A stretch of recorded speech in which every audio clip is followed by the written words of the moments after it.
현대인의 생명을 위협하는 대표적인 질환, 암. 현대의학의 3대 암 치료법은 외과적 수술과 항암 대비 방사선 치료. 하지만 말기암인 경우 암 완치는 고작 20%. 첨단 현대의학도 암을 부치병으로 남겨놓은 상황인데 현대의학이 풀지 못하고 있는 부치병들, 그 해법을 면역력 강화에서 찾고자 하는 시도들이 새롭게 관심을 모으고 있다. 이런 가운데 산화경 활동의 면역 연구 개발은 경쟁력 있는 조치를 연이어 내놓고 있는데 과감한 투자와 지속적인 연구로 부작용 없는 면역 치료에 도전하는 우리 의료계의 변화.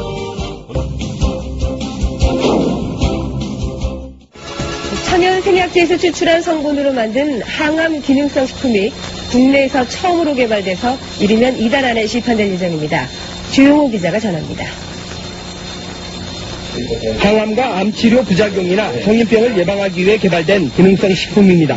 해모힘과 해바통으로 이름 지어진 이들 식품은 생체 손상을 막고 조혈과 면역 증진, 생체 조직의 재생을 촉진하는 기능을 발휘합니다. 이러한 효능을 입증하기 위해 쥐에게 암세포를 투여해봤습니다. 암세포가 계속 전이되는 왼쪽 쥐와는 달리 기능성 식품을 투여한 오른쪽 쥐에서는 암세포 억제 효과가 나타났습니다. 이번에 개발된 이 두 기능성 식품은 해바라기와 당귀 등 우리의 전통 한약재에서 그 성분을 추출했습니다. 생명공학과 방사선 기술로 천연생약제를 조합해 새로운 복합 물질을 만드는 방식을 썼습니다. 각각의 성분들을 분리를 해서 그것의 각각의 효능을 검증한 다음에 효능을 극대화할 수 있게 다시 그 성분들을 재구성한 겁니다. 종전의 천연생리 활성물질은 항암 효능에 한계가 있고 독성까지 강했습니다. 하지만 이번에 개발된 항암 기능성 식품은 여러 성분을 조합해 효능을 높이고 독성은 없앴습니다. 이들 항암 기능성 식품은 원자력 병원 등에서의 임상시험과 병행해 이번 달 안에 시판될 예정입니다. KBS 뉴스 조용호입니다. 환자의 면역력을 탁월하게 높여주는 새로운 생약 복합제가 국내 연구진에 의해 개발됐습니다. 임상시험 결과 백혈구 회복을 높여주고 암치료 부작용도 크게 없애주는 것으로 나타났습니다. 최상원 기자가 소개합니다. 생약을 섞어서 만든 해모임이란 생약물질입니다. 원자력 연구소는 천연생약제 30여 종을 집중 분석한 끝에 당귀와 천궁, 백작약 등을 재합성해 이 생약물질을 만들었습니다. 이들 생약제에는 면역을 활성화시키고 조혈장애를 없애는 항산화물이 있는데 연구팀은 이 성분들을 재구성하는 방법으로 면역 증강물질을 개발했습니다. 원자력병원에서 임상시험을 한 결과 새 생약물질은 암 환자들의 면역력을 크게 높이는 것으로 나타났습니다. 유방암과 자궁암 환자 각각 12명에게 새 생약물질을 복용시켰더니 모두 회복 속도가 60% 정도 빨라졌습니다. 특히 이 생약 복합제는 암치료에 따른 염증이나 구토 같은 부작용을 크게 줄일 수 있는 것으로 나타났습니다.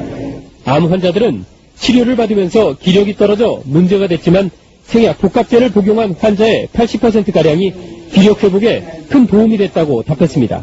해모임을 먹은 환자들은 전신 무력감이 많이 없어져서 더 약을 요구하는 환자들이 많았습니다.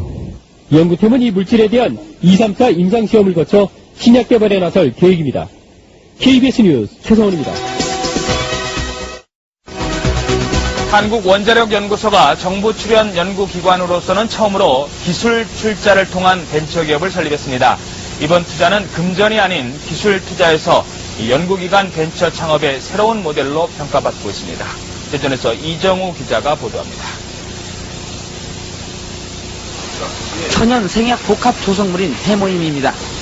한국원자력연구소가 중장기 연구개발 사업으로 개발한 이 생약 복합제는 동물 실험과 암 환자 임상실험에서 효능이 입증되고 있습니다. 이 물질은 임상실험 결과 면역세포 회복 증진과 염증 등의 부작용 억제 효과가 뛰어나고 방사성 치료에 의한 암 발생 억제 효과도 60% 이상 높은 것으로 확인됐습니다. 암 환자 치료 시에 보조제로 활용할 수 있는 것뿐만 아니라 성인병이나 만성질환 환자들에서 면역 조절 기능 회복에 아주 잘 활용될 수 있을 거로 생각이 됩니다. 이 연구 성과물이 기술 출자 형태로 산업체에 이전돼 벤처기업으로 다시 태어났습니다. 이번 기술 출자는 한국원자력연구소가 직접 벤처기업에 공동으로 참여하는 방식으로 그동안의 단순한 기술 이전과는 다릅니다. 정부 출연 연구기관의 기술 출자로 탄생한 벤처기업의 공식 출범은 연구 성과물에 대한 새로운 장을 열고 있습니다. 정부 지원만을 받는 연구소에서 탈피해 연구 성과물의 상용화, 산업화를 통해 경쟁력을 강화하고 이익금을 환수해 연구 기반 확충에도 도움을 줄 수 있다는 설명입니다.